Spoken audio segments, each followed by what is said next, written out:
Here's Dave Schroeder from Action 2 Sports. Good evening. Oshkosh softball on to the NCAA D3 College World Series after staring down elimination at defending champion Trine. The Thunder mercy ruling the Titans 9-0 in Game 1 yesterday, necessitating 2 wins from UWO this afternoon. Game 2 was a stress test. Down 1-0 in the 6th, second to last bats, bases loaded, and Morgan Rao puts it in play. Fielding error allows Mia Crotty and Brianna Davis to score. Oshkosh takes a 2-1 lead. And moments later, at the dish, Abby Garceau says so, lacing it to left, and Lizzie Slobodecki going to score to make it a 3-1 lead.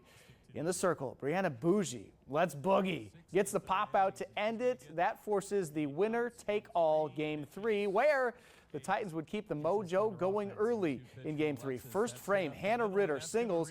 Davis and Sydney Rao will score. It's a 2-0 lead before a single out is recorded. Do or do not, there is no Trine because they got 3 in the first, now up 3-0 in the 6th. Amanda Martinek hammers it to the wall. A run comes around to score from first. It's Haley Whitman on her horse. Pitching 14 innings today. Brianna Bougie going the distance in both games. Final out's a can of corn. That'll set off the celebration as Oshkosh is headed to the D3 College World Series. It'll be held in Marshall, Texas, starting next Thursday. Congrats. Well, speaking of college sports, House v. NCAA. Remember that name, because the settlement of this lawsuit will change the college game forever. The NCAA and its 5 power conferences have now voted to approve a $2.77 billion settlement to pay athletes dating back to 2016 and also allow for huge payments directly from schools to players moving forward. There are reports that each Power 5 school could be shelling out $20 million per year to its athletes starting next fall. But the details are a murky mess. Will there be contracts for players, a salary cap? Will Title IX impact the payouts? One thing is clear, though, any sense of amateurism in college athletics is now out the window. A judge still has to approve the deal. That could take months. Well, tonight, the Brewers shipping up to Boston for a series at Fenway Park down by the harbor. And it's a good start. William Contreras says, see ya over the Green Monster. Look out for your popcorn. 3-0 lead on the long ball. And later on, Willie or won't he Adames? Oh, he will. This is extra bases and a couple ribbies. 6-1 lead. The Crew takes it 7-2. Well, Oshkosh has our full attention. The softball team and native son Tyrese Halliburton. He left the Game 2 loss for the Pacers in the Eastern Finals last night with left hamstring soreness. He is now officially questionable for Game 3 tomorrow in Indiana. His Pacers trailed that series 2-0. But they have not lost a home game, but they'll need him. They do need him in a big-time way, Dave. Thank you. The Masters is underway atwixt the azaleas and beneath the towering pines of Augusta National. There is simply nothing better, but challenging first-round conditions with 15 to 20 mile per hour winds all day, gusting to 35, and it took its toll on defending champ John Rahm. For par at the last, no dice, so he would fire a +1 for his first round to 73. Bryson DeChambeau from the Live Tour, -2 on the front 9, already 3 more birdies on the back, now at 16. Well, that's nice, and it's getting better by the moment. He would get a birdie out of this to reach -6, and DeChambeau was not done. The man who drove the first green on a par 4 at Whistling Straits and Ryder Cup, the ornithologist at 17, drops another big bird, opening around 65. He's 7 under par. Check it out from 2022 champ Scotty Scheffler, going low himself at Amen Corner. Amen. Par 3 12th, bunkered but not beaten. The birdie then at 16.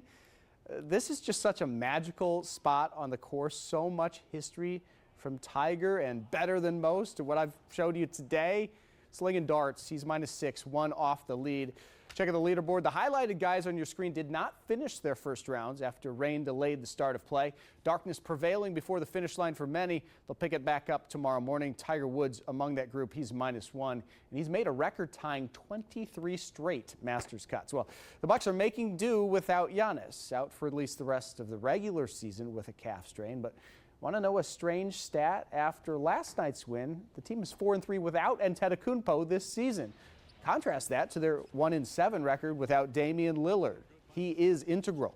Dame time was in full effect in the last outing with 29 points against the Magic. Bobby Portis actually led the way with 30, but it's clear Lillard, he can take over games and lead. It's a builder for us. You know, it gives us even more confidence to know that we can kind of deal with a storm like we dealt with leading up to these 2 games and then come out of it and not just win them, but win them, even with guys down and be able to come together and get it done. Well, the Deer have 2 games to go, both on the road. Next up tomorrow at OKC on WBAY proper, ABC. Again, a win wraps up the 2 seed for the team. Tip slated for just after 7 o'clock. Well, Green Bay announcing a contract extension for men's coach Sundance Wicks. It'll last through 2029. Also on the to-do list for athletic director Josh Moon, now finding someone to fill those incredibly huge shoes of Kevin Borseth on the women's side. A national search underway after the retirement yesterday by the program's all-time winningest coach. Borseth, as well as Players Leadership Council, will help determine the next fit for the program. He knows what works here, and you got to find somebody that understands that it's more than basketball here. You have to understand the community and the impact and the feeling that people have for Phoenix basketball. Understanding that women's basketball here is so important. It is like the bedrock. It is so important.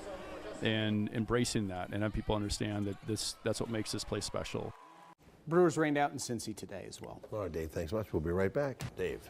Yeah, Bill, this game had everyone on pins and needles throughout. Nothing on the scoreboard until big swings in the 7th for the home side, then riding high on emotion until a deflating turn of events in the 9th, leaving Milwaukee in disbelief, and the season sunk. A gut punch to end a remarkable campaign. This was just the 4th winner-take-all playoff game to go scoreless into the 7th inning. So how did we get there? Well, Brewers starter and rookie Tobias Myers, he would pitch 5 scoreless innings with 5 Ks, gets the pop-up here. That ended his day's work. Well done. On the Mets side, they would counter with Jose Quintana, who spun 6 innings without a blemish on the scoreboard against him. So to the bottom of the 7th we go, scoreless for pinch hitting Jake Bowers. That's bombs away to right field, no doubt. It's gone. It's a solo shot. 1-0 lead. And on a night in which that looked like it might hold up, Sal Frelick said hold on. Very next pitch, going yard to kind of nearly the same spot. 2-0 lead. The Brewers had this place rocking. Stays that way until the 9th. Enter the closer, Devin Williams. The Mets scoreless in their last 15 innings in the series. But oh no, he's got 2 on against him, and Devin Williams, who gave up just 1 homer all season, gives up a 3-run homer to Pete Alonso, who says so. Yikes. Williams giving it up tonight. He gave up another run. The Brewers fall 4-2 and enter the offseason with utter heartbreak. You know, Devin's been as good a closer as there is in baseball. Unbelievable is apropos. Eric Boynton breaks down the emotion of this roller coaster night later in sports. Well, at least we're the first to know who will win the National League. It's the Mets. The Crew in the playoffs for the 6th time in 7 years, sent packing, and each previous team that beat the Crew went on to reach the World Series. This gut punch as big as any during this amazing yet frustrating era of Brewers ball. Eric Boynton has more. If you're Pat Murphy, Action 2 Sports. Thanks, Eric. Thanks for the hustle. The Packers and Rams could both be very short-handed at wide receiver Sunday in L.A. Cooper Kupp and Puka Nacua are out for the Rams. Christian Watson expected to miss the game for Green Bay. Romeo Doubs missing practice today for a personal reason. But Jaden Reed, he can make up for a whole lot in a hurry. The second-year wideout coming off a career-best 139-yard effort Sunday. And when down 28-0, his score there lit a fire under the Packers entering the halftime locker room. He certainly plays with high energy at all times. I mean, he's a spark plug. He's definitely got a lot of energy, but I mean, the biggest thing about Jay Reed is just his mindset. You know, he always wants the ball. When the ball's in the air, he's going to go get it. You know, he has some big-time plays there late in the game. I mean, even his touchdown, like, the ball's hanging up there, he's going to go up and get it.